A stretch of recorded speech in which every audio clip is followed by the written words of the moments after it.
안녕하세요. 대기업의 멘토 한우준입니다. 오늘 여러분들과 함께 볼 종목은 에이블 CNC입니다. 최근 K뷰티 좋은 흐름을 가지고 가고 있죠. 신고가를 내는 종목도 굉장히 많고 실적이 좋은 종목들 굉장히 많은데 이 당사 같은 경우에 이 흐름을 이어갈 수 있을지 한번 이야기해 보도록 하겠습니다.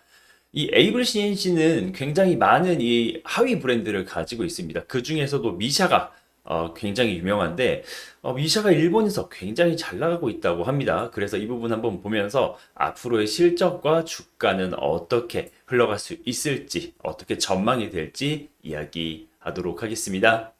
네, 지금 영상을 전달해 드리는 이제 5월 10날 기준으로 일단 장중에 제가 스크린샷을 찍다 보니 지금 현재는 0.68%인데 일단 장중에 변동성은 있습니다만 단기적으로 보면 이게 뭐 쌍바닥이라고 봐야 될지 모르겠지만 아주 뭐 작은 쌍바닥 이후에 지금 뭐 직전에 고점을 넘어갔고 그 어떻게 보면 이 5일선이 뭐 21선, 61선, 120선을 최근에 뚫고 네, 조정 후 오늘은 살짝 상승을 한 이런 모습을 보이고 있습니다. 어떻게 보면 단기적으로 봤을 때 기술적으로만 보면 좋은 자리에 있다라고 할 수 있는데 이러한 흐름이 이어갈 수 있을지 한번 주목을 해봐야 될 것 같고 최근에 4월 뭐 한 중순부터는 거의 20% 정도 상승이 있었으니 이 추가 상승도 충분히 기대해 볼 만한 차이라고 생각을 합니다.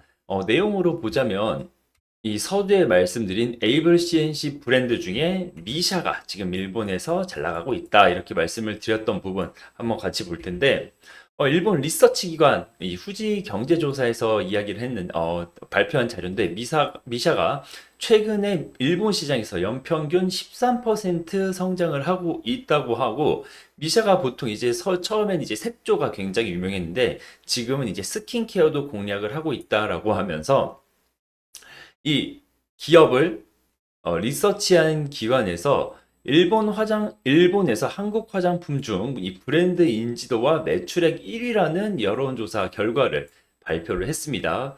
그러면서 자세한 내용으로는 일본의 20대에서 50대 여성들의 K뷰티 브랜드 인지도 순위에서 당당하게 1위를 차지했다고 하는데 뭐 어떤 상품이라던가 이런 것마다 조금 변동은 있겠지만 평균적으로 1위를 차지했다 이렇게 생각을 해주시면 될 것 같고 이 미샤의 일본 온오프라인 유통 채널 매출은 지속적으로 증가를 하고 있는 상황이고 지난해 일본 시장 전체 매출은 이제 2018년 대비해서 64% 늘었으니 최근 5년간 연평균 시장 성장률은 13%로 추산할 수 있고 같은 기간 온라인 부분에서는 연평균 41% 성장을 달성을 했다고 합니다.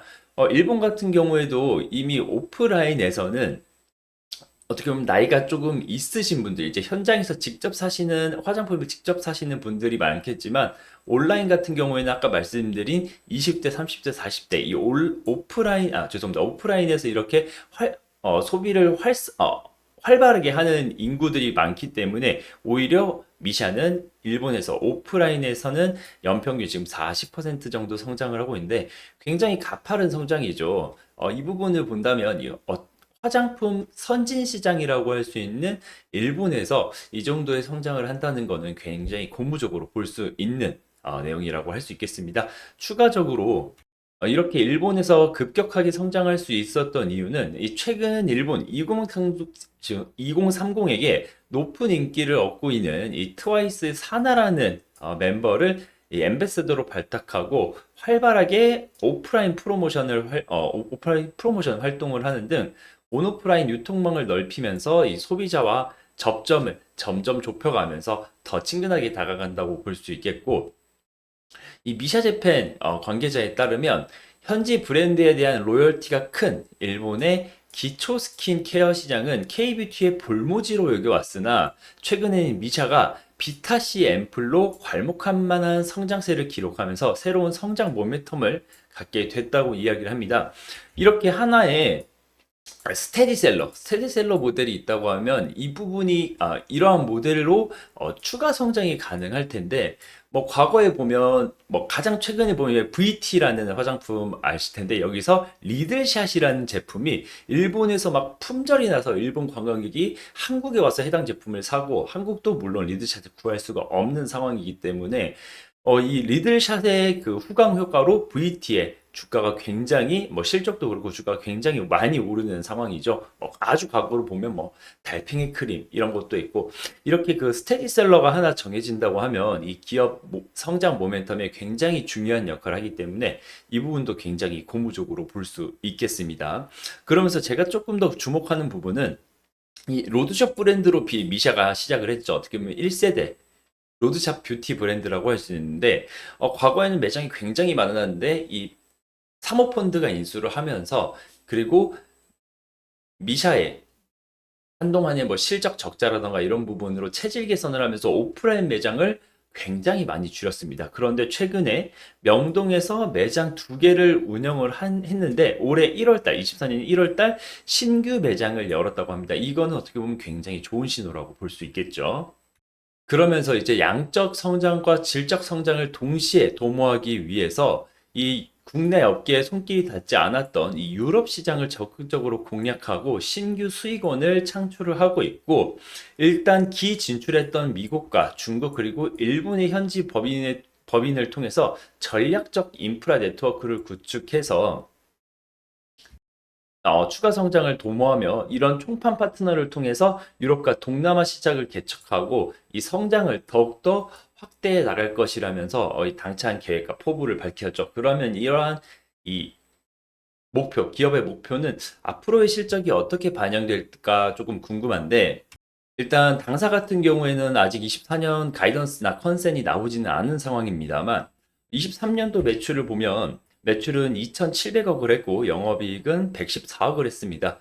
전년이랑 비교를 한다고 하면 뭐 매출 같은 경우에는 뭐 10% 초반 정도 성장을 했고 영업이익 단에서도 한 14% 정도 성장을 했습니다. 근데 고무적인 게 뭐냐면 21년도에 어떻게 보면 영업이익 적자를 겪다가 큰 폭으로 영업이익 흑자 전환하면서 이 100억의 흑자를 거둔 것, 그리고 23년도 꾸준히 성장을 했던 것, 그리고 24년도에는 글로벌 성장을 위해서 굉장히 노력하고 있는 점을 본다면 아마 24년도 제가 뭐 개인적으로 보는 뷰는 3천억이 넘지 않을까 매출 단에서는. 그리고 영업이익 단에서도 지금 이 판매 채널을 리밸런싱 하면 마진율이 좋아지기 때문에 150억 정도는 하지 않을까라고 생각이 듭니다. 물론 이게 뭐 저만의 예측치이기 때문에 단순히 참고만 해주시고요. 과거의 실적 그리고 앞으로의 실적이 주가에 어떻게 영향을 미칠지 한번 보자면 이 차트를 빼놓을 수는 없죠. 그런데 당사 같은 경우에는 사실 주가의 변동성이 그렇게 크지 않은 종목입니다. 지금 화장품 섹터 안에서도 과거 이 주가의 변동성을 보기 위해 지금 22년도부터 차트를 가지고 왔는데 22년, 23년, 그리고 24년입니다. 21년 대비 22년이 어떻게 보면 흑자 전환을 큰 폭으로 하고 이 매출이 이어져 나갈 그리고 23년도에 매출 성장이 있었기 때문에 이 어, 주가 레벨 자체가 이렇게 올라와 있는 점은 고무적인 부분이겠지만 어, 당사를 투자할 때 조금 더 조심해야 되는 부분은 뭐냐면, 어, 지금 23년도 7, 8, 9, 이때 당시에 굉장히 큰 폭의 상승이 있었죠. 이게 사실 매출이 좋다, 뭐 실적이 좋다, 아니면 뭐 해외 거래처가 좋다, 이런 부분이 아니라 지금 에이블 CNC 같은 경우에는 최대 주주가 사모펀드입니다. 그렇기 때문에 이 사모펀드가 2018년, 19년도 이 K뷰티가 굉장히 뜨거울 때 투자를 했던 부분이기 때문에 투자금 회수 목적으로 에이블 CNC가 사상 첫 배당을 하게 됩니다. 이 뉴스로 굉장히 큰 폭의 상승이 있었죠. 당시 저점이 거의 6,000원 수준이었으니까 15,000원까지 갔으니 2배 이상 올랐다고 볼 수 있는데 지금까지 보면 이 뭐 실적으로 인한 상승은 조금 제한적이고 이런 이슈들로 오른 부분이 굉장히 크기 때문에 이 앞으로의 주가 변동성에 있어서도 뭐 실적이 좋으면 오르는 게 당연한 상황일 수도 있지만 이렇게 이 기업 내 대내 변수에 따라서 또 주가 변동이 있을 수 있으니 이 부분을 조금 참고로 하시고 에이블 CNC 당사 같은 경우에 말씀드린 대로 사모펀드가 지금 최대 주주다. 그리고 사모펀드의 역할은 이 엑시트일 텐데 돈을 이제 이 기업을 잘 운영을 하고 좋은 가격에 팔고 가야 될 텐데 이 좋은 가격에 팔 수 있는 조건은 이 실적이라던가 뭐 주가라던가 뭐 그때 인수했을 때 당시 비해 주가가 굉장히 낮은 수준이기 때문에 이 주가의 부양 그리고 실적을 끌어올리려는 노력이 굉장히 많을 텐데 그 부분을 한번 팔로우하면서 당사를 투자하시면 좋을 것 같습니다. 말씀드린 내용은 이제 주관이 들어가 있는 부분이 많기 때문에 단순히 투자에 참고만 해주시고요. 앞으로 당사의 추가 이슈라던가 분석은 지금처럼 영상으로 전달을 해드릴 테니 관심 가지고 지켜봐 주시면 대단히 감사하겠습니다. 오늘 당사에 대한 이야기는 여기서 마무리 지을 거고요. 다음에 더 좋은 영상으로 찾아뵙겠습니다. 시청해 주셔서 감사합니다.